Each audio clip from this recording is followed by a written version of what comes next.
Hi Colchester, I'm Amy Minor, your Superintendent of Schools. This is our second video in our Your Vote Matters series, where we take the community into our schools and talk about the investments that taxpayers are making towards the education of our children.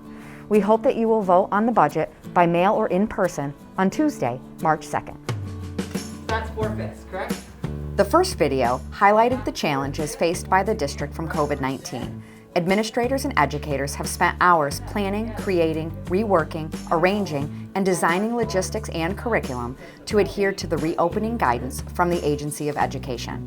It also highlighted that our enrollment is strong and steady. Colchester School District continues to be one of the most fiscally conservative districts in the region, spending far below the statewide average per pupil. Next year's budget maintains all of the current staffing, programs, and services in the district and currently results in an estimated tax increase of 4.19%. We recently received great news that one of the components in the state's funding formula may be changing, which would lower the tax rate. We don't know what the updated percentage will be yet, but we're told it would be quite a bit lower. Maintaining our current level of programming for students will be extremely important as we transition to the recovery phase of this pandemic. We are working diligently to close the achievement gaps that have been exacerbated as a result of COVID-19.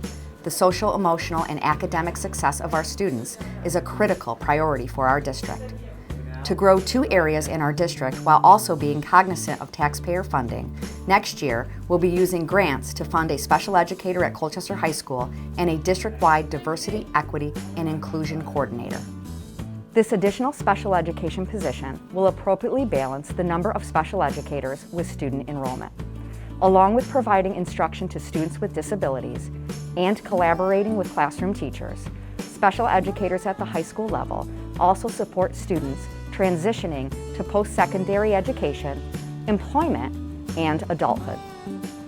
The Diversity, Equity, and Inclusion Coordinator will address critical components to the mission and vision of the district.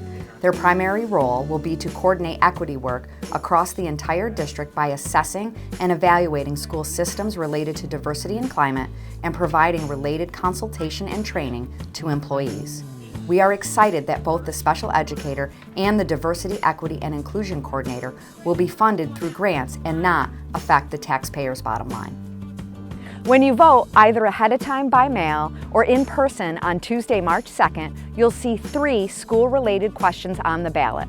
One question is about the budget, which everyone sees each year.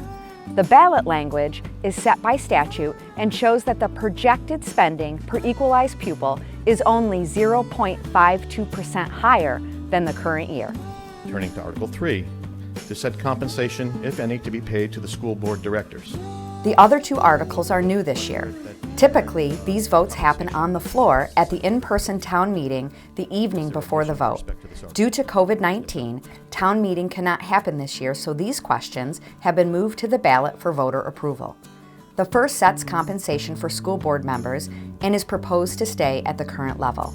The second question asks approval for the district to borrow money to cover necessary expenses until the district receives its general education payment from the state. This is something that is done every year by all school districts. More information on these new ballot questions can be found in our annual report, which was delivered to residents last week.